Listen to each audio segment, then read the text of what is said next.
went into like a vision kind of a way. And this voice talked to him. And it was the voice of the Creator, they say. And the Creator said to him, I understand that the people is bewildered. And they don't know what's this death about.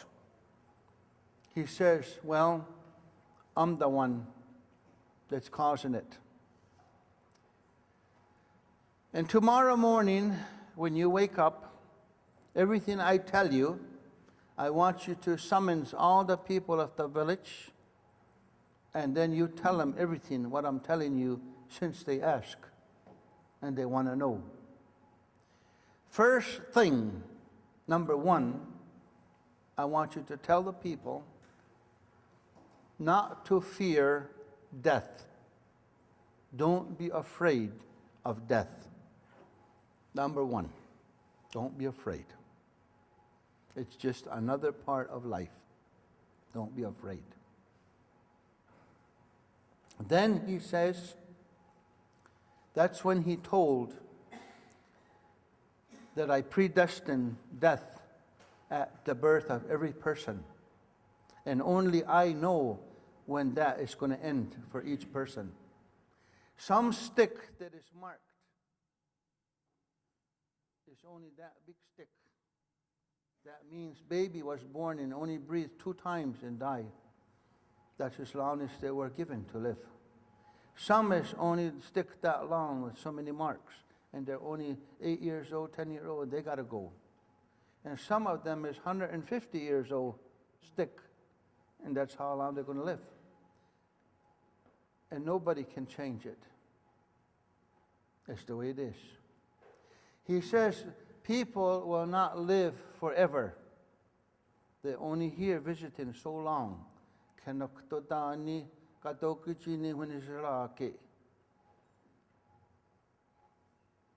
He says, and then he says, I appoint this power. And we call this power Osundawago. Translate that power. It's like in my mind, it's like a human being, but it doesn't have to be human. But I think it's a human being because I'm a human being. But they call it Osundawago. Osunda means a nighttime when you sleep. So it can mean the big night. And when you say go at the end, that means it's humongous big. The big, big night. Or you can refer to it as the big, big sleep. That's what they call death. It makes sense too. So he says, this is the name of that power. Ne entkaguha adun hits. That's the one that will fetch the living spirit. And it carries a big stick, big pole on his shoulders. And this Osundawagoa doesn't have no face and doesn't have no heart. Its nature is completely faceless and heartless. Its only mission is to come after the spirit of life when it's done. I hired it, so when the marks is done for you, that's the one knows to come after you and bring you. And so that Osundawagoa is going around the world day and night, counting you and I stick how many mark is on there yet, and preparing itself when it's going to visit us.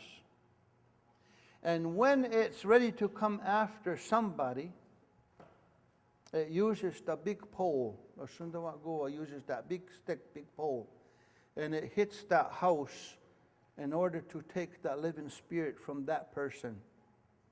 And it hits with such force that nobody can say, I was ready for that. Even if you thought you were ready, when it hits, you weren't ready. Psychologically, emotionally, or physically. It takes precedence.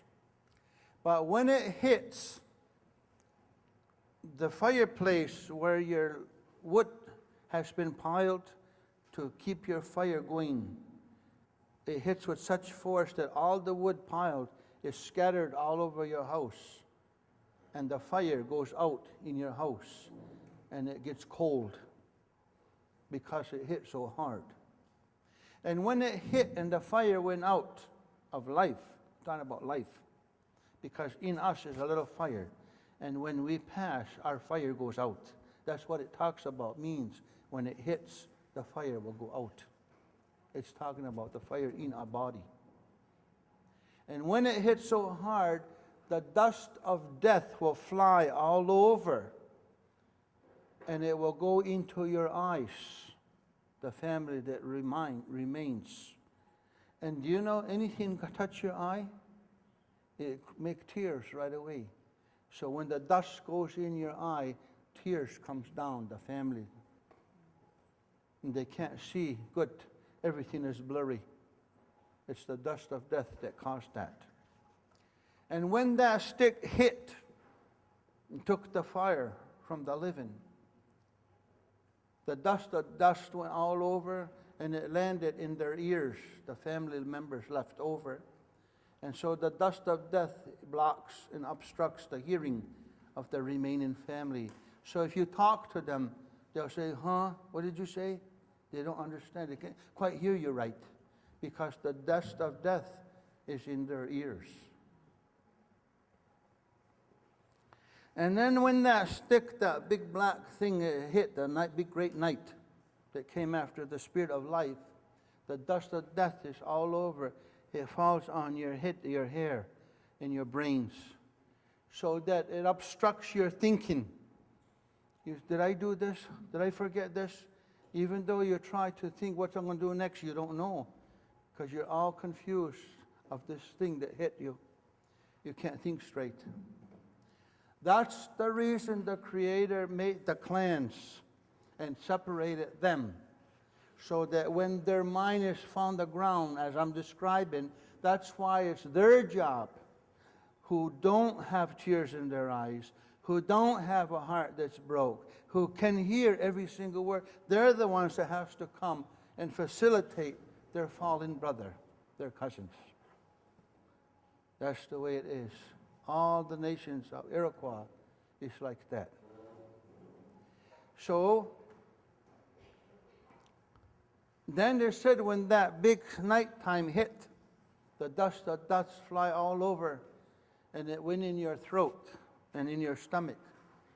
And it makes a big lump in your throat called grief. So when you talk, you want to cry. And when you want to eat, it doesn't taste good, the food. It won't go down right. You choke. Or in your stomach, it turns into knots, your intestine. It's caused by the dust of death, of your grief. And so that's why their mind is down on the ground. And so they go through all of that. And that's what they tell them, why they're crying. And there's people over there, they watch them, that family, and they look at them, and they say all these things, and they want to make you cry. They want you to cry. And they watch. If you don't cry, the family members, if you don't cry, they will become afraid, because that means you're going to get sick later on. So if you can cry and they can say things that will make you cry, then all the pressure goes out and sickness is gone, and you can get well again, begin your journey of healing. And so they try to make you cry by their words they use. And just what I said so far, it make you cry. It make me cry. Even I don't lose nobody. See? So that's what they do. And then they go on like that. And he said, that's how come I made the clans the way it is. For that's their function.